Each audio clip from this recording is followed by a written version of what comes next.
Man behind the quant mutual fund आपके सामने आज आपके सामने मिल रहे हैं और आपसे बातचीत कर रहे हैं। सर सबसे पहले मैं ये पूछना चाहूँगा कि क्वांट एमएफ के बारे में एक बात फेमस है कि मल्टी एसेट मल्टी मैनेजर, तो ये क्या कॉन्टेक्स्ट है इस थॉट का और ये कैसे काम करता है आपके फेवर में? देखिए Neeraj ji, multi asset multi manager का क्या मतलब है कि हम एक अनकंस्ट्रेंट फंड हाउस हैं। राइट। जब हम बोलते हैं अनकंस्ट्रेंट फंड हाउस हैं, इसका मतलब हम एक थीसिस, एक मनी मैनेजर, एक फिलॉसफी पे बिलीव नहीं करते हैं। ओके, एक बाजार में बहुत बड़ा मिथ है कि अगर फंड मैनेजर है तो बहुत एफिशिएंट है, वो तो एक्स्ट्रा ऑर्डिनरी है। ऐसा नहीं है। ऐसे मनी मैनेजर मेरे पास 20,000 डेफिशिएंसीज हैं, हम लोग तो ओपनली बोलते हैं। ओके, इसलिए इतना बड़ा मार्केट है, इतने एसेट क्लासेस हैं, इतनी कंपनीज हैं, इतना डेटा पॉइंट्स हैं, सब एक मनी मैनेजर सब कुछ समझ लेगा क्या? नहीं हो सकता। ओके, इसलिए हम लोग multi asset multi manager concept लाते हैं कि मल्टी एसेट्स में इंटरलिंकेजेस हैं, वो हमें रिसर्च को हेल्प करता है। और मल्टी मैनेजर में हम लोग स्पेशलिस्ट क्रिएट करते हैं। तो जैसे हमारे ऑफिस में ऑर्गेनाइजेशन में हम देखें तो हमारे पास साइंटिस्ट हैं, जियोलॉजिस्ट हैं, मैथमेटिशियंस हैं, ओके, चार्टर्ड अकाउंटेंट भी हैं, मैनेजमेंट ग्रेजुएट्स भी हैं। तो एक पूरी एनालिटिकल टीम बिल्ड करते हैं। तो एक बंदे का रोल एक स्पेशलाइजेशन में होता है। कोई लिक्विडिटीज एनालिटिक्स पे फोकस कर रहा है, कोई रिस्क एपेटाइट पे फोकस कर रहा है, कोई कंपनी का सिर्फ वैल्यूएशन एनालिटिक्स पे फोकस कर रहा है, कोई सिर्फ ट्रैकिंग एरर पे काम कर रहा है। ओके, तो उस तरह से हम लोग एक स्पेशलाइजेशन बिल्ड करते हैं, एक अनकंस्ट्रेंट फंड हाउस बिल्ड करने की कोशिश करते हैं। उसका एडवांटेज है, डिपेंडेंसी एक आदमी एक थीसिस एक फिलॉसफी पे नहीं होती है। तो हम लोग एक मल्टी वेरिएंट मॉडल रन करते हैं, मल्टी मैनेजर कंसेप्ट उससे आता है, तो एक मल्टी डायमेंशनल रिसर्च भी हम लोग रन करते हैं। राइट। सर एक थॉट प्रोसेस आपको ज़रूर ये क्वेश्चन बार बार पूछे जाते होंगे, एक्टिव वर्सेस पैसिव। क्योंकि हम एक्टिव की बात कर रहे हैं तो मैं आपसे जानना चाहूँगा कि what are the main points जो एक्टिव फंड्स रखते हैं पैसिव फंड्स के ऊपर, जिनकी वजह से एक इन्वेस्टर को एक्टिव फंड्स की तरफ आना चाहिए, पैसिव को छोड़कर या पैसिव को भी साथ में रखकर एक्टिव में ज़रूर आना चाहिए। देखिए, मैं इसको इस तरह से आंसर दूंगा, जो पैसिव फंड की ग्रोथ हुई है लास्ट जो भी 20 साल के अंदर अगर हम देखें ग्लोबली, ओके, वो क्यों हुई है? पहला तो है कि एक्टिव मैनेजर फेलियर हुए। ओके, उन्होंने उतना superior risk adjusted return offer नहीं किया, पहला पॉइंट ये। दूसरा पॉइंट क्या है, आज के जो निवेशक हैं ग्लोबली बहुत जागरूक हैं। ओके, आज मैक्सिमम फंड हाउस क्या आते हैं, इंडिया की बात नहीं कर रहा हूँ, ग्लोबली मैं बात करता हूँ, सब लोग इंडेक्स हगिंग करते हैं, इंडेक्स मिमिकिंग करते हैं। आप 70-80% इंडेक्स लेते हो, सो उसके बाद आप अपने आप को एक्टिव मैनेजर बोलते हो। तो आप फीस लेते हो एक्टिव मैनेजर की, ऑफर क्या करते हैं? Quasi passive product. मैं बहुत ब्लंट बोलता हूँ, ओके, हम इंडस्ट्री के जरूर हैं, बट इसलिए पैसिव प्रोडक्ट ग्रो हो गए क्योंकि अब निवेशक को समझ में आ गया कि मैं फीस क्यों ज़्यादा दूं, क्योंकि मुझे रिटर्न तो सिमिलरली मिल रहे हैं। ओके, और काफ़ी लोग तो आउट परफॉर्म भी नहीं कर पा रहे हैं बेंचमार्क को। बट एक और तरीके से इसको देखें, एक तरीका ये देखने का, दूसरा तरीका है कि जब एक कंटिन्यूसली अप ट्रेंड होता है, जैसे अगर आप देखें लास्ट 10-12 साल से एक स्ट्रक्चर बुल रन है ग्लोबली, ओके, उस फेज में एक्टिव बहुत अच्छा परफॉर्म, अपना पैसिव अच्छा रिटर्न देंगे क्योंकि ट्रेंड इज अप। जो अगस्त 2012 से देखें तो सितंबर 2021 से वन वे ट्रेंड अप था।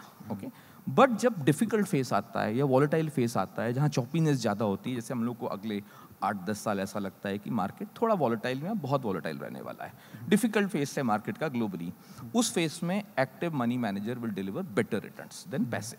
तो एक फेस होता है, वो फेस में बहुत बड़ा ग्रोथ आया पैसिव का। अब अगला 10 साल अगर आप मेरे को कोई पूछोगे तो एक्टिव मनी मैनेजर्स का है, और active will out perform the passive globally. Right. And अगर मैं एज अ रिटेल इन्वेस्टर पूछूं कि what can be the difference between the performance of active fund and passive fund, जैसे आपने बताया कि आउट परफॉर्म करेंगे, तो हम क्या डिफरेंस एक्सपेक्ट करके चलें कि अगर हम मान लेते हैं कि एक एफिशिएंट फंड मैनेजर है तो वो कितना डिफरेंस, कितना, जिसे हम अल्फा भी बोल देते हैं, वो कितना क्रिएट कर सकता है? देखिए, दो तरीके से मैं इसको डील करूंगा। हम लोग एक एडेप्टिव मनी मैनेजर के कंसेप्ट से बात करते हैं, एक सिचुएशन को समझते हैं कि मार्केट का एनवायरनमेंट कैसा है। अगर ये चीज रिस्क ऑन पीरियड में है, ओके, हाँ, अगर ये रिस्क ऑन पीरियड है तो active manager extraordinary alpha generate करता है। ओके, जैसे आपको एग्जांपल देते हैं कि हम अपने म्यूचुअल फंड के एग्जांपल दें, ओके, कि अगर हमने मार्च 2020 से या अप्रैल 2020 से जब पोस्ट कोविड एक बुल रन स्टार्ट हुआ, वहाँ के अगर हम बॉटम से हम लोग अपना कल तक का परफॉर्मेंस देखें लास्ट वीक का, तो कुछ 450-500% का रिटर्न्स हैं पॉइंट टू पॉइंट। अब किसी पैसिव फंड ने इतना रिटर्न दिया है? नहीं दिया है, क्यों? रिस्क ऑन का पीरियड था। ओके, तो रिस्क ऑन का अगर पीरियड है, अगर एक्टिव मैनेजर है तो एक्स्ट्राऑर्डिनरी अल्फा जनरेट होता है। रिस्क ऑफ का पीरियड होता है, उसके अंदर भी अगर कोई एक्टिवली मनी मैनेज करता है तो आपका डाउन साइड भी प्रोटेक्ट कर पाता है। ओके, वेयर पैसिव प्रोडक्ट में आपका डाउनसाइड प्रोटेक्टेड नहीं होता, इंडेक्स के साथ आपका मिमिक होता है, तो वो इंडेक्स जितना गिरेगा उससे थोड़ा ज़्यादा गिरेगा, वो ट्रैकिंग एरर होता है, थोड़ा ज़्यादा गिर नहीं है, तो आपको प्रोटेक्शन मिलता नहीं है। बट कैसे हमने से बोला है कि एक पूरी फिलॉसफी चेंज हो गई, ओके, थोड़ा सा लेजीनेस हो गया, लोगों ने अपना इंडेक्स हमिंग कर दिया, क्योंकि एक अनवारंटेड रिस्क लोग नहीं लेना चाह रहे थे। पोस्ट लीमन मैंने एक ट्रेंड देखा है कि अनवारंटेड लोग रिस्क नहीं लेना चाहते थे, इसलिए पैसिव फंड का बहुत बड़ा ग्रोथ हुआ, लोगों ने इंडेक्स मिमिकिंग स्टार्ट किया। बहुत अच्छा हेल्दी ट्रेंड नहीं है, बट अगर आप देखेंगे सितंबर 2021 के बाद वो ट्रेंड चेंज हो गया है, ओके, और अब एक्टिव मैनेजमेंट का स्कोप ज़्यादा अच्छा लगता है। राइट। तो इस समय आप ये बोलेंगे कि रिस्क ऑन पीरियड चल रहा है या अब रिस्क ऑफ पीरियड आ गया है? देखिए, अगर हम इसको भी हम 3-4 तरीके से देखेंगे, ओके, कोई भी मार्केट में पीरियड्स होते हैं कि हम अगर इसे शंकर बात कर रहे थे कि लॉन्ग टर्म की इंडिया का मूवमेंट है जस्ट स्टार्टेड, तो हम लोग बिल्कुल एग्री करते हैं कि इंडिया का, हम लोग जैसे बोलते हैं डेकेड हमारा है, ये हाफ सेंचुरी हमारी, हम लोग तो 2047 तक बात करते हैं कि इंडिया का इतना बड़ा बुल रन है, बट वो स्ट्रक्चर बुल रन है, उसके अंदर आपको साइक्लिकल डाउन ट्रेंड पीरियड मिलेंगे। तो अगर हम कोई भी मार्केट में देखें तो near term, medium term, long term, a decadal view, उस तरह से हम डाइसेक्ट करेंगे।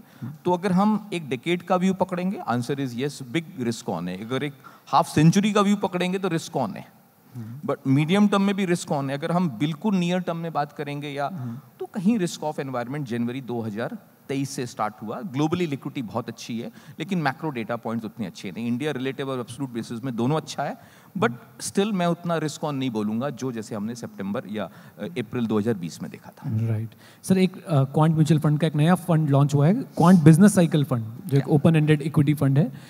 ये सर इसकी थीम क्या है? बिजनेस साइकिल फंड अगर लेमैन समझना चाहे तो किस थीम को हम इसमें फॉलो कर रहे हैं? देखिए, बिजनेस साइकिल को हम लोग एक लार्जर थीसिस में लॉन्च कर रहे हैं कि एक थीमेटिक फंड है, ओके।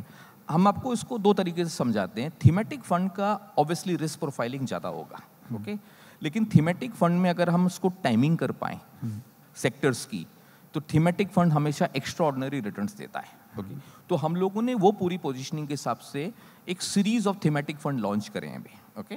अगर आप देखेंगे, हमारा बिजनेस साइकिल फंड आया, फिर हम लोग ने BFSI लॉन्च किया, अभी हम हेल्थ केयर लॉन्च कर रहे हैं, फिर हम मैन्युफैक्चरिंग लॉन्च करेंगे, क्योंकि हम लोग ने बहुत एक अपना प्रेडिक्टिव एनालिटिक थीसिस से बताया है कि जुलाई और सितंबर 2023 में हमको लगता है कि रिस्क ऑफ पीरियड कम खत्म हो जाएगा और रिस्क ऑन पीरियड स्टार्ट होता है, और लिक्विडिटी हमारे ऑलरेडी फेवर में है। तो जब ये साइकिल आपके फेवर में होती है तो आपको बहुत सारे सेक्टर्स, जैसे अभी हमने फार्मा फंड लॉन्च किया है, तो हमको एक फार्मा का साइकिल का बॉटम आउट दिख रहा है, ओके। एक नेग्लेक्टेड जोन में चले गए हैं वो स्टॉक सेक्टर, ओके। तो उसको हम कैपिटलाइज करते हैं। देखिए, पैसा रेस करना सबसे आसान कब होता है? जब मार्केट अच्छा होता है, सेक्टर लाइमलाइट होता है, लेकिन उसमें 2-3 साल का व्यू, 5 साल का व्यू तो पैसा बनता नहीं, क्योंकि पीक ऑफ द साइकिल आप आ रहे हैं। लेकिन अगर यही सेक्टोरल फंड, जिसको हम लोग टाइमिंग करने की कोशिश करते हैं, टाइमिंग ट्रेडिंग नहीं है, टाइमिंग हमारे लिए एक रिस्क मैनेजमेंट थीसिस है कि हम कैसे रिस्क मिटिगेट करें। सितंबर 2021 में जैसे हमने टेक्नोलॉजी स्टॉक बेच दिए, ओके, उसकी जगह बैंकिंग लिया, ITC लिया, उसके बाद 40-50% गिर गया। उसके बाद अगर हम बोलें कि अरे तो टॉप था, तो उसका एडवांटेज नहीं मिलता है। जो बॉटम ऑफ द साइकिल होता है, जिसको हम लोग बोलते हैं बिहेवियर फाइनेंस में एक neglected phase, most hated zone, जब में स्टॉक आता है, तो वहाँ पे आपको एक्स्ट्रा ऑर्डिनरी अपॉर्चुनिटी मिलनी है, उसको हमको कैपिटलाइज करना चाहिए। और ऐसे क्वांट म्यूचुअल फंड हम लोग पूरा फोकस, जब हम लोग मार्केट टाइमिंग की बात करते हैं तो हम रिस्क मिटिगेशन ढूंढते हैं कि कहाँ निग्लेक्टेड फेज में कोई सेक्टर आ गया, उसको ऑप्टिमाइज करते हैं। जैसे सर अभी आपने फार्मा का एग्जांपल दिया कि वो एक नेग्लेक्टेड जोन में है, ऐसे और कौन से सेक्टर्स हैं जो अभी जिस पे कोई ध्यान नहीं दे रहा है और अपने बॉटम आउट वो कर चुके हैं? अब जैसे एकदम निग्लेक्टेड जोन है मीडिया, ओके, कोई बात भी नहीं करना चाहता आज की तारीख में, ओके। लेकिन मैं इसको इस तरह से आंसर दूंगा कि कोई चीज़ निग्लेक्टेड जोन में आ गई, इसका मतलब नहीं है कि वो आप लेना स्टार्ट कर दें, क्योंकि वो वैल्यू ट्रैप भी हो सकता है, ओके। कुछ ट्रिगर्स नहीं है, डेटा पॉइंट्स नहीं है। अगर जैसे सेक्टर का डी रेटिंग स्टार्ट हो गई है, पहले प्रिंट मीडिया का हुआ, अब इलेक्ट्रॉनिक मीडिया का आ गया, OTT आ गया, ओके। तो एक रेलेवेंस मीडिया सेक्टर में जो पहले था वो चेंज हो रहा है। बट अगर आप बोलोगे तो एक निग्लेक्टेड जोन में आ चुका, यहाँ से हमको कोई डेटा पॉइंट्स मिले तो हम ये सेक्टर में एक्सपोजर ऐड करेंगे। बट हम लोग जिस तरह से रिसर्च करते हैं उसमें खाली एक डेटा पॉइंट्स की इंपॉर्टेंस नहीं है, okay. Multiple data points improve, और कैसे डेटा पॉइंट्स इंप्रूव होते हैं, जैसे आपको एक क्लासिक एग्जांपल देता हूँ, सितंबर 2021 में जब हमने आईटीसी ढूंढा था, ओके, तो मोस्ट निगलेक्टेड जोन था, लार्जेस्ट मार्केट कैप कंपनी रह चुकी है कभी, 2013 में लार्जेस्ट मार्केट कैप कंपनी था ITC for few days, okay, वहां से वो गिरते गिरते निगलेक्टेड जोन में आया, रादर मोस्ट हेटेड जोन में था। इतना कैश फ्लो जनरेट करने वाली company, nobody wants to touch it, almost troll हो रहा था वो, करेक्ट, कार्टून्स आते थे, लोग उसके ऊपर एक हंसी मजाक होता था उसके ऊपर, तो वो एक निगलेक्टेड जोन था, डेटा पॉइंट्स थे और हमने उसको आइडेंटिफाई किया और जैसे डेटा पॉइंट्स इंप्रूव होते चले गए, हमने एक्सपोजर भी इंक्रीज करते चले गए। तो उस तरह की अपॉर्चुनिटीज आईटीसी में थी, अभी मीडिया में दिखती नहीं। अगर आपने पूछा कि क्या अपॉर्चुनिटी हो सकती है, वो एक अपॉर्चुनिटी दिखती है अर्ली स्टेज की, राइट। अब उसको फर्दर एनालाइज किया जाना चाहिए कि वहाँ पे जो डेटा पॉइंट्स है वो भी सपोर्ट कर रहे हैं इस अपॉर्चुनिटी को, नहीं, and then one can select a organization to invest in, right. एक सर, जब हम रिटेल इन्वेस्टर्स की हम बात करते हैं, हमें ना हमेशा कुछ स्टॉक्स के एग्जांपल दिए जाते हैं जो लार्ज कैप रहे हैं और उसमें सबने इन्वेस्ट किया है, बट वैल्यूएशन कितना बड़ा रोल प्ले करती है आज की डेट में। अब कोई भी अच्छी कंपनी को, जो हम बोलते हैं ना ग्रेटेस्ट ऑफ ऑल टाइम, हमारी अगर इंडिया आईएनसी की अगर हम बात करें, वो कंपनीज हैं, तो वैल्यूएशन कितना बड़ा रोल प्ले करती है? क्या हम किसी भी प्राइस पे बाय करके ऐसी ऑर्गेनाइजेशंस के अंदर कमा सकते हैं, या वैल्यूएशन एक रोल प्ले करेंगी आपकी वेल्थ क्रिएशन जर्नी में लॉन्ग टर्म में? नहीं, बहुत इंपॉर्टेंट है बाकी फैक्टर्स को भी कैप्चर करना। तो ये जो थीसिस लास्ट 10-12 साल में बिल्ड हो गई है कि ग्रोथ एट एनी प्राइस, हम लोग उसको बिलीव नहीं करते हैं, ओके। वो जब साइकिल पीक होती है, हमको ऐसा लगता है ग्रोथ एट एनी प्राइस की थीसिस भी सितंबर 2021 में पीक आउट हो गई है, ओके। अगर आप देखेंगे, जो बाय एट एनी प्राइस वाला था वो सितंबर में पीक आउट हो गया। ग्रोथ स्टॉक का जिस तरह का वैल्यूएशन, एब्सर्ड वैल्यूएशन हो गया था, growth at any price people were willing to pay, okay. वो साइकिल मेरे हिसाब से अब चेंज हो चुकी है। लेकिन हमारे लिए क्या होता है कि हम अपना ऐसे मॉडल बिल्ड करते हैं हमारा वीएलआरटी फ्रेमवर्क में, तो हम लोग 1/3 वेटेज ही खाली वैल्यूएशन एनालिटिक्स को देखें, 2/3 वेटेज हम लोग देते हैं मैक्रो डेटा को, तो उसमें 1/3 हमारा रिस्क एपेटाइट आएगा, 1/3 लिक्विडिटी आएगा, ओके। तो प्योर वैल्यूएशन से सब चीज़ों का आंसर नहीं मिलता हमेशा, ओके। सर, जैसे अभी आपने बताया कि जो हम भी जानते हैं, आपसे पहले ही बातचीत हुई है, तो डेटा को बहुत इंपॉर्टेंस देते हैं, हमेशा डेटा पॉइंट्स को बहुत इंपॉर्टेंस देते हैं, बट कई बार क्वालिटेटिव फैक्टर्स होते हैं, जैसे कि ठीक है कंपनी के सारे डेटा पॉइंट्स आपको ठीक लग रहे हैं, लेकिन क्वालिटी ऑफ मैनेजमेंट, उसको कैसे इंटीग्रेट करते हैं आप अपने फ्रेमवर्क के अंदर, जिससे ये डिसीजन निकल के आए कि whether we are going to buy this और नॉट बाय दिस और सेल दिस? ठीक है, देखिए पहले एग्जांपल हम देते हैं कि अगर मेरे पास 100% वेटेज है तो 1/3 वेटेज ही वैल्यूएशन एनालिटिक्स पे आता है, 2/3 हमारा लिक्विडिटी और सेंटिमेंट्स पे आता है। वो उसके अंदर भी 1/3 के अंदर भी एक सर्टेन परसेंटेज ही हम क्वांटिफाई करते हैं। जैसे आपने मैनेजमेंट की बात करी, अब मैनेजमेंट को हम कैसे, सब्जेक्टिव थिंग है, सो कैसे क्वांटिफाई करेंगे, तो हम 1 out of 10 के स्केल में उसका पास्ट ट्रैक रिकॉर्ड देख को एक क्वांटिफिकेशन करते हैं, ओके। वो सब्जेक्टिव हो सकता है, बट अगर हमको क्वांटिफाई करना है तो पास्ट ट्रैक रिकॉर्ड देख के उस तरह के कैपेबिलिटी को एक हम लोगों ने मैट्रिक्स बनाई है, उसमें हम लोग उसका वेटेज देते हैं कि आउट ऑफ 10 इसको क्या स्कोर देना चाहिए। थोड़ा सब्जेक्टिव जरूर होता है कि मैनेजमेंट क्वालिटी है, ओके, क्योंकि वो कोई ग्राफ देख के आप उसको क्वांटिफाई नहीं कर सकते, ओवर पीरियड टाइम उनका एक्सपीरियंस, उनका ट्रैक रिकॉर्ड देख के हम उसको क्वांटिफाई कर पाते हैं। तो उसको कलेक्टिव अप्रोच में देखते हैं rather than looking at just one data points. Right. Sir, एक सवाल मेरे मन में आ रहा है कि क्वांट म्यूचुअल फंड के जब हम रिटर्न्स देखते हैं तो बहुत अच्छे दिखते हैं हमें, क्या आप ऐसे, जैसे भी कल्पिन से हमारी जब बात हो रही थी, उन्होंने बताया कि एक फंड ने 26 साल में अच्छा खासा CAGR बना के दिया, 18-19% का शायद वो CAGR बता रहे थे, एग्जैक्ट फिगर मुझे याद नहीं, बट उन्होंने बोला कि कोई भी ऐसा व्यक्ति नहीं दिखा जो 26 साल इन्वेस्टेड रहा हो। तो क्वांट के जैसे हमें इतने रिटर्न्स दिखते हैं, हम स्मॉल कैप ले लें, मिड कैप ले लें, तो डू यू नो कि आपके ऐसे कुछ इन्वेस्टर्स हैं जो तब से अब तक बने रहे, जिन्होंने इस रिटर्न्स को एंजॉय किया है एक्चुअली, या ये सिर्फ फंड्स के रिटर्न हमें दिख रहे हैं, ये एक्चुअल इन्वेस्टर्स के भी रिटर्न है? ये आपको सरप्राइज होगा सुन के, काफी बड़ी लिस्ट है जो इन्वेस्टर रिटेन हुए हमारे साथ में, okay. उसका परसेंटेज बहुत बड़ा है, ओके। क्योंकि दो तरीके से हम लोगों ने अपने आप को पोजीशनिंग किया था। एक तो हम लोग डिफरेंशिएटेड प्रोडक्ट करके आए, तो काफी लोगों ने एक डाइवर्सिफाइड पोर्टफोलियो में देखा कि बाकी ट्रेडिशनल फंड मैनेजर एक तरह से चलाते हैं, क्वांट अलग तरीके से चलाता है, तो हमको उसका भी बेनिफिट मिला, ओके। तो एक डाइवर्सिफिकेशन के रूट में जब म्यूचुअल फंड का बुके सेलेक्ट करते हैं तो उनको लगता है ये बिहेवियर हाउस है, इसमें थोड़ा पैसा डालना चाहिए, और वो पैसा सस्टेन हुआ है और पैसा एक्चुअली में ग्रो भी हुआ, वो लोग निकले नहीं है हमारे पास से। राइट। सर, एक म्यूचुअल फंड में जब हम देख रहे होते हैं कि कैसे सिलेक्ट किया जाए, तो जो ट्रेडिशनल विजडम है वो ये बोलता है कि चर्निंग कम होनी चाहिए, राइट, और आप उस ट्रेडिशनल विजडम के, जहाँ तक मैं समझ पाया हूँ, आप हमेशा अगेंस्ट जाते हैं और आप अच्छी खासी जो है वो चर्निंग करते हैं, नए स्टॉक्स को ऐड करते रहते हैं, पुराने स्टॉक्स को निकालते रहते हैं। तो ये कॉन्ट्रा व्यू आपने कैसे बनाया और ये कैसे कामयाब हो रहा है आपके क्वांट म्यूचुअल फंड्स में? हमारे एक इंडस्ट्री में बहुत सारे मिथ्स के साथ हम ग्रो हो गए हैं। चर्निंग एक मिथ है, ओके। कोई टेक्स्ट बुक में चर्निंग जैसा कोई कंसेप्ट ही नहीं होता है, ओके। हमने बना दिया है, ओके। हम लोग क्या बोलते हैं कि हम रिस्क को मैनेज करते हैं। अगर हमको रिस्क को मैनेज करना है तो रिस्क मैनेजमेंट के सारे प्रोसेसेस को फॉलो करना है, ओके अगर उसके अंदर सेक्टर रोटेशन होता है, स्टॉक रोटेशन होता है और हम अल्फा जनरेट करते हैं, खाली आप चर्निंग रेशियो को नहीं देखिए, आप ये देखिए हमारा सॉर्टिनो रेशियो क्या है, हमारा शार्पे रेशियो क्या है, ओके हमने जेनसन अल्फा कितना जनरेट किया, ओके हमने रिस्क एडजस्टेड रिटर्न क्या दिया। खाली चर्निंग को एक आइसोलेशन में देखने से काम नहीं होता है। अगर हमने कम रिस्क लिया, जो हमारे क्वांट की मैक्सिमम स्कीम में अगर आप देखेंगे तो हमने कम रिस्क के ज्यादा रिटर्न जनरेट किया, तो churning is good. Data point के साथ अगर हम उसको करें, ये एक मिथ है कि चर्निंग खराब है। Tax efficient vehicle mutual funds, okay अगर मेरे को अल्फा जनरेट करना है इन डिफिकल्ट एनवायरनमेंट, ओके और हम लोग मल्टीपल डायमेंशन डेटा को फॉलो करते हैं, बिहेवियर एनालिटिक्स को फॉलो करते हैं, कहीं उसके अंदर हमें इन्फ्लेक्शन पॉइंट्स मिलते हैं, उसको हम ऑप्टिमाइज करते हैं। राइट तो आप ये कहना चाह रहे हैं कि अगर चर्निंग की वजह से या सेल की वजह से जो हम अपने आप स्टॉक्स बेचते हैं उसकी वजह से अगर हम अल्टीमेटली जो रिटर्न है, रेट ऑफ रिटर्न है, उसे बढ़ा देते हैं, तो आई थिंक कुछ 5-10% अगर टैक्स देना भी पड़े इन्वेस्टर को जब वो बेच रहा है या कुछ कर रहा है तो उस पर कोई फर्क नहीं पड़ता। और वैसे भी जब म्यूचुअल फंड सेल करता है तो टैक्स का कोई इम्प्लीकेशन है ही नहीं। ग्रेट। तो ये dynamic style of money management का जो कंसेप्ट है ना, वो हम लोग इंडिया में बिल्ड करने की कोशिश कर रहे हैं, ग्लोबली ये पिकअप हो रहा है। जो एक बहुत स्टैटिक ट्रेडिशनल अप्रोचेस थी वो फेल हुई हैं, इसलिए अगर आप देखेंगे ग्लोबली पैसे प्रोडक्ट्स ग्रो हुए हैं, एक्टिव प्रोसेस जो प्रोडक्ट्स थे वो डी ग्रो हुए हैं। और जिस तरह के हम लोगों ने थॉट प्रोसेस रखा है कि dynamic style of money management को बिल्ड करते हैं, ग्लोबली पिकअप हो रहा है और हम लोग भी उसमें काफ़ी सक्सेसफुल हैं। सर जब डायनेमिक स्टाइल ऑफ इन्वेस्टिंग आप बोलते हैं तो ये रिस्की कितना है इन कंपैरिजन टू कि मैं लार्ज कैप में इन्वेस्टेड रहूं या इंडेक्स फंड में इन्वेस्टेड रहूं, उस कंपैरिजन में ये रिस्की कितना है? यहाँ पे पैसा बनने के चांसेस हमें दिख रहे हैं ज़्यादा है, आपने जो थॉट प्रोसेस बताया वो हमें समझ आ रहा है, लेकिन पैसा घटने के चांस या पैसा नेगेटिव होने के चांसेस यहाँ पे कितने हैं?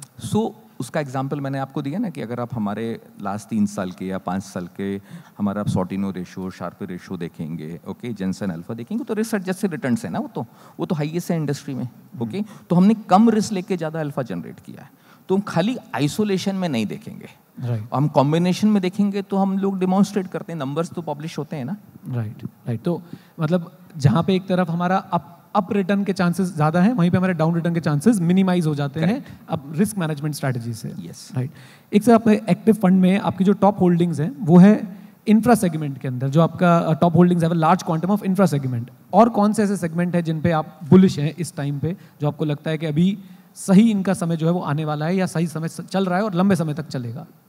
देखिए अगर हम लॉन्ग टर्म के एंगल से देखें तो जिस तरह का इंडिया का पोजीशनिंग एक मैन्युफैक्चरिंग थीसिस बिल्ड हो रही है, ओके जो चाइना से शिफ्ट होके इंडिया में बिल्ड होता हुआ दिखता है, तो ओवरऑल अगर हम देखें तो मुझे एक बहुत बड़ा एक बुल रन दिखता है लॉन्ग टर्म के एंगल से। 1 साल 2 साल के एंगल से मैं बात नहीं करूँ, अगर हम एक डिकेड का व्यू बात करें, ओके क्योंकि अगर उस तरह का जब थीसिस चेंज होता है तो एक डिकेड के पर्सपेक्टिव से देखें तो मैन्युफैक्चरिंग एक ऐसी थीसिस है जिसमें इंडिया का बहुत बड़ा पोटेंशियल होगा और उसको हमको बेनिफिट मिलने वाला है और स्टार्ट हो चुका है वो process. Right manufacturing sector, overall manufacturing. Right great sir, काफ़ी सारी चीज़ें आपसे जानिए। अब ऑडियंस के पास चलते हैं, ऑडियंस के पास ज़रूर कुछ क्वेश्चंस होंगे आपसे पूछने के लिए, तो आपने जो भी सवाल पूछना चाहते हैं please just raise your hands और हम आपके क्वेश्चंस लेंगे फॉर श्योर। हाँ जी प्लीज़ पूछिए। So I have attended your previous some online sessions where you have talked about VLRT and I've gone back and read about it, and kudos to you, you have built such a great framework. But since last 2 or 3 months you have been pointing out about a volatility expansion in the market, and also in your latest newsletter you have talked about there is something going wrong in the currency market and the power market. So have your AMC figured out what it is exactly? देखिए आपका question सही है, इस तरह की thesis हमने बात करी है। अगर हमने एक नोट भी रिलीज़ किया था अपने प्रेडिक्टिव एनालिटिक्स में कि जिसमें हमने ग्लोबल वॉलेटिलिटी एक्सपेंशन की बात करी थी, अगर आप गौर करें जून महीने से, ओके तो आप देखेंगे तो करेंसी मार्केट में वॉलेटिलिटी स्पाइक हुई है, ओके चाहे जो ट्रेडिशनल चीज़ें देखते हैं उसमें शायद आपको आंसर नहीं मिले। मैंने खास तौर पे लिखा था Japanese yen can depreciate significantly. अगर आप वो गौर करें 128 129 वाला आज 135 या के ऊपर आसपास ट्रेड कर रहा है, ओके 143 के आसपास ट्रेड कर रहा है, ओके तो हमने कहाँ बात करा था कि हमको करेंसी मार्केट में कुछ चेंजेस दिखता है, हमको कमोडिटीज मार्केट में स्पाइक होता हुआ दिखता है। अब नेचुरल गैस की बात करें, नीचे से नेचुरल गैस के प्राइसेस लास्ट 1 महीने या सवा महीने के अंदर कुछ 35% ऊपर है, ओके क्रूड अर्ली स्टेज पे। तो क्या होता है कभी कभी डेटा पॉइंट्स में हम लोगों को कुछ दिखता है तो वो हम बोलते हैं और वो लिखते हैं और उसी को हम प्रैक्टिस करते हैं, ओके और ये पूरी थीसिस हमारी प्रेडिक्टिव एनालिटिक्स के ऊपर है कि we can predict what is coming by connecting the dots. अब 100% उसमें आंसर्स नहीं होते हैं, but we get it 72% right. Next question please. Sir इतने नेक्स्ट क्वेश्चन हम लेते हैं. मैं आपसे एक सवाल मैं पूछ लेता हूँ. सर एक्टिव इन्वेस्टिंग जो होती है ना, मुझे लगता है कि it's a bit difficult for an individual investor जो अपनी और ऑक्यूपेशन में ऑक्यूपाइड है. फॉर एग्जांपल कोई डॉक्टर है, अब वो अपने क्लिनिक्स में है या अपने हॉस्पिटल में है, तो he cannot actively manage the stocks. So उनके लिए आप क्या सजेस्ट करेंगे दैट क्या उनको कोशिश भी करनी चाहिए या डायरेक्टली म्यूचुअल फंड्स के साथ ही चले जाएं? आई नो थोड़ा सा बायस लग सकता है लोगों को सुनने में, बट आप अपना अगर बेस्ट ऑफ दी. नहीं मैं बहुत अनबायस्ड व्यू दूंगा. हाँ जी प्लीज. ओके देखिए, एक टाइम के आसपास एक टेम्परामेंट भी होना चाहिए. ओके अगर आपके पास टेम्परामेंट है कि मैं कुछ चीज़ों को सीखने की कोशिश करूंगा, लर्न करने की कोशिश करूंगा, तो बिल्कुल करना चाहिए. आप 5% से स्टार्ट करिए कि मैं 95% म्यूचुअल फंड ट्रेडिशनल हाउसेस को दूंगा जो एक्सपर्टीज रखते हैं. मैं 5% से स्टार्ट करता हूँ, तो आपको सीखने को मिलेगा. अगर आप सक्सेसफुल हुए 5 का 10 करिए, 15 करिए, ओवर पीरियड टाइम आप बोलो कि आके मैं सब कुछ स्टार्ट कर लूँगा, तो आपका फेलियर होने की प्रोबेबिलिटी ज़्यादा है. और अल्टीमेटली आप रिस्क रियल लाइफ में कैपिटल पे लगा रहे हो ना, तो अगर कैपेबिलिटी नहीं है और अर्ली स्टेज पे से आपने बोला कोई डॉक्टर है और वो अपना मेन प्रोफेशन करे कि ये करे, लेकिन काफ़ी लोगों में एक यूनिक कैपेबिलिटी होती है. वो बहुत इंडिविजुअलिस्टिक ट्रेड होता है, उसको क्वांटिफाई हम करना मुश्किल होता है और ये भी बोलना कि सबसे हो जाएगा, तो ऐसा नहीं. इंडिविजुअलिस्टिक ट्रेड होता है. अगर आप सक्सेसफुल हैं तो ओवर पीरियड टाइम ज़रूर करिए, लेकिन वो छोटी कैपिटल से स्टार्ट करिए. आप बोले कि मैं 100% करने की कोशिश करेंगे तो फिर वो गलत हो जाएगा. हाँ जी, next question. So first of all, I would like to thank Grow and Grow team for conducting such a wonderful session. And my question is, the historical data suggests that the most of the active fund couldn't able to beat the benchmark, mainly in the large cap sector. So why is that? Why the large cap active funds couldn't able to beat the benchmark? तो थोड़ी देर पहले मैंने आपको यही चीज़ का answer अलग तरीके से दिया था कि अगर हम इंडेक्स को हगिंग करने की कोशिश करेंगे तो आउट परफॉर्मेंस बहुत डिफिकल्ट हो जाता है, जिस तरह का एनवायरनमेंट है. अगर हम वो एक्टिव फंड है नहीं, वो क्वासी पैसिव फंड्स हैं, क्योंकि आप इंडेक्स को हक करते हैं 70-80%. अब जब आप इंडेक्स हगिंग करते हैं तो अपने आप को एक्टिव मनी मैनेजर बोल नहीं सकते, तो इसलिए अंडर परफॉर्मेंस आता है. तो अगर आप रियली एक्टिव मनी मैनेजर हैं तो कभी भी आप इंडेक्स को मिमिकिंग नहीं करेंगे, तो आपको आंसर अलग तरीके से मिलेगा. हम लोग जैसे मैनेज करते हैं, हम इंडेक्स को मिमिक करते ही नहीं है, हम इंडेक्स को फॉलो ही नहीं करते हैं, हम लोग उसको डायनेमिक तरीके से मैनेज करते हैं, तो आउटकम थोड़ा अलग आता है. Next question please. सर आजकल ये जैसे आईपीओ का ट्रेंड चल रहा है, जहाँ most of the IPOs oversubscribe हो जाते हैं, like 50x 100x. So what are your views on like investing in IPOs for short term या listing gains? Like do mutual fund houses invest in this? देखिए, human psych है, short term opportunities और short term games सबको अच्छे लगते हैं. Okay अगर grey market में किसी का प्रीमियम होता है और 4 स्टॉक में पैसा बन जाता है, ह्यूमन साइक है, नेचुरली आप अट्रैक्ट होगे. ओके लेकिन अगर हम ऐसे अपने म्यूचुअल फंड की तरफ से बात करें या एक मैच्योर इन्वेस्टिंग के साथ, हम लोग उसको लेके बहुत ज़्यादा एक्साइटेड नहीं होते हैं. ओके वो एक तरह का ट्रैप भी होता है कभी कभी. पीक ऑफ द साइकिल में एक्स्ट्रा ऑर्डिनरी यूफोरिया होता है जो आप क्वांटिफाई नहीं कर पाते हो. ओके तो अगर हम देखेंगे तो हमने बहुत लिमिटेड चीज़ों में पार्टिसिपेट किया. सबसे बड़ा ड्रॉबैक होता है इस आईपीओस का कि उनकी कोई हिस्ट्री नहीं होती है, उनका कोई डेटा पॉइंट्स नहीं होते हैं कि आप उसको बैक टेस्ट करें, उसको क्वांटिफाई करें कि हाउ दे हैव मैनेज. तो आपको मैनेजमेंट क्वालिटी के ऊपर ज़्यादा जाते हैं. और किस तरह का एनवायरनमेंट है, आज तो वैल्यूएशन सब एब्सर्ड हैं, लेकिन एनवायरनमेंट है, ओवर सब्सक्राइब होता है, इसलिए हम लोग कम पार्टिसिपेट करते हैं इन सब चीज़ों में. और मैं बहुत वोकल हूँ, रैंडम ये सब चीज़ों को चेज नहीं करना चाहिए. आपको रिस्क ज़्यादा लेते हो और एक फेस आता है कि एक्स्ट्रॉर्डनरी आईपीओ मूवमेंट आता है और फिर वो गिव अप मार देते हैं, तो फिर आपको अच्छा खासा लॉस भी होता है इन सब चीज़ों में. राइट. नेक्स्ट क्वेश्चन हमारे पास. हाँ जी please. So first of all, a very good evening, sir. So my question is basically related to PSU Bank. So last year we have seen that, not last year, 2-3 months ago we have seen a very good rally in the PSU banks, like all the different bank like SBI, Bank of Baroda are performing very good. So the main reason behind this performance, I basically want a reason behind it. Whatever I have read is basically overall the credit cycle of India is performing good. So that is one of the reason why these banks are performing well.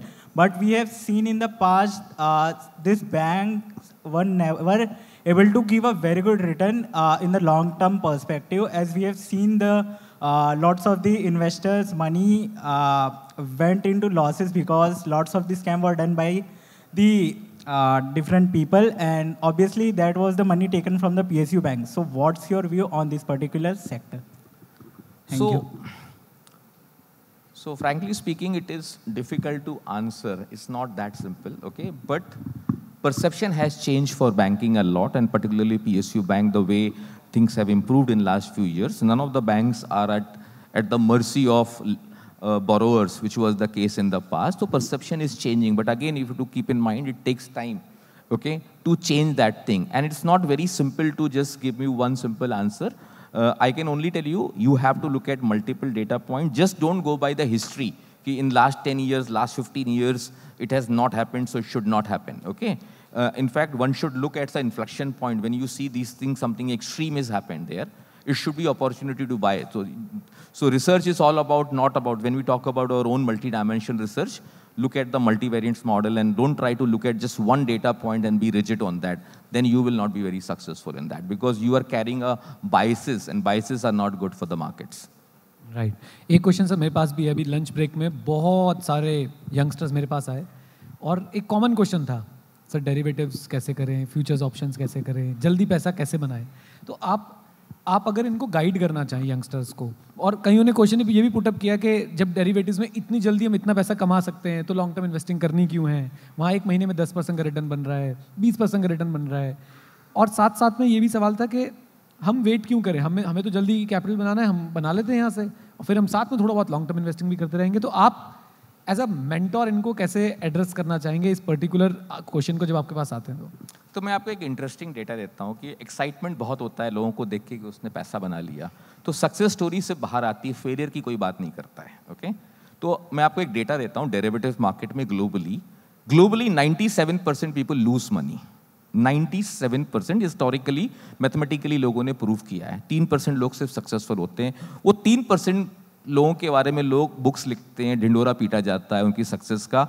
और आप इस रूप में आप लोग अपने गिरजान में झांक के देखिए आप लोगों ने कितना पैसा बनाया. सिर्फ 3% ही लोग निकलेंगे जिन्होंने बड़ा पैसा बनाया. 97% लोगों ने इस रूम में भी पैसा तोड़ा है, ओके? लेकिन फेलियर कोई पब्लिक फोरम में तो एक्सेप्ट नहीं करता है, अपने फ्रेंड सर्कल में भी एक्सेप्ट नहीं करता है, ह्यूमन साइक है, ओके? तो मेरा बहुत अलग ढंग का व्यू है कि आप लोग बहुत यंग हो, ये एज में लिवरेज ट्रेडिंग को अवॉइड करना चाहिए. कैपेबिलिटी बिल्ड करिए, एक्सपीरियंस लीजिए पहले, फिर आप उसको, ये शॉर्टकट है. अगर आप शॉर्टकट लेने की कोशिश करोगे, 2 स्कीम में आप सक्सेसफुल होगे, 10 में आप तोड़ोगे पैसा, तो इम्पैक्ट आएगा. और साइकोलॉजिकल आप अपनी कैपिटल को बर्न करेंगे. तो हम लोग बहुत ज़्यादा एनकरेज नहीं करते हैं अनलेस आपके पास उस चीज़ के लिए, लिवरेज ट्रेडिंग के लिए एक्सपीरियंस हो, पर्सपेक्टिव हो, तो आप ट्रेड करिए.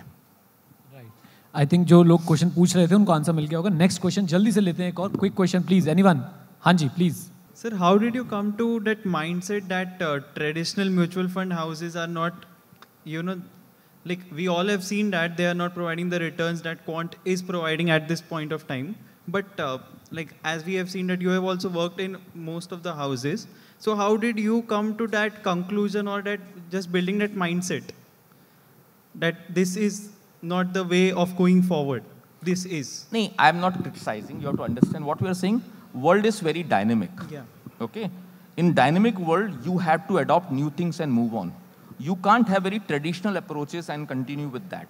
Okay? So it's very different way we look at data points. इतना complex world है. आप बोलो कि मैं तो ये 4 चीजें ही देखता हूँ. This is what we have been taught. हम उसको believe ही नहीं करते. हमारा ऐसा मानना है कि इतना complex world है, हम जितनी चीजें adopt कर सकें, उतना हम successful होंगे. तो हम लोगों का थीसिस है कि एक dynamic style of money management पे ग्लोबली कंसेप्ट पिकअप हो रहा है. तो और ट्रेंड्स हैं, हमने भी डेमोन्स्ट्रेट करके दिखाया कि dynamic style of management can give you superlative returns. Okay, ये ऐसा नहीं कि कंटिन्यूस रहेगा, साइकिल भी आएंगी, आपके फेवर में होगी, आपके अगेंस्ट में भी होंगी, बट एक प्रोसेस है, एक माइंडसेट का गेम है कि हम लोग डायनेमिकली मैनेज करते हैं because world is so dynamic. So you can't have a static style of money management. So we accept the changes which is happening globally and we're adopting new things. Right. With that note, we'll conclude this session. Sandeep sir बहुत बहुत धन्यवाद आप आए, और सब please हम सबके लिए वेल्थ क्रिएट करते रहिए, ऐसे आगे बढ़ते रहिए. Thank you sir, thank you, thank you sir, thank you, thank you, thank you sir, thank you. Great.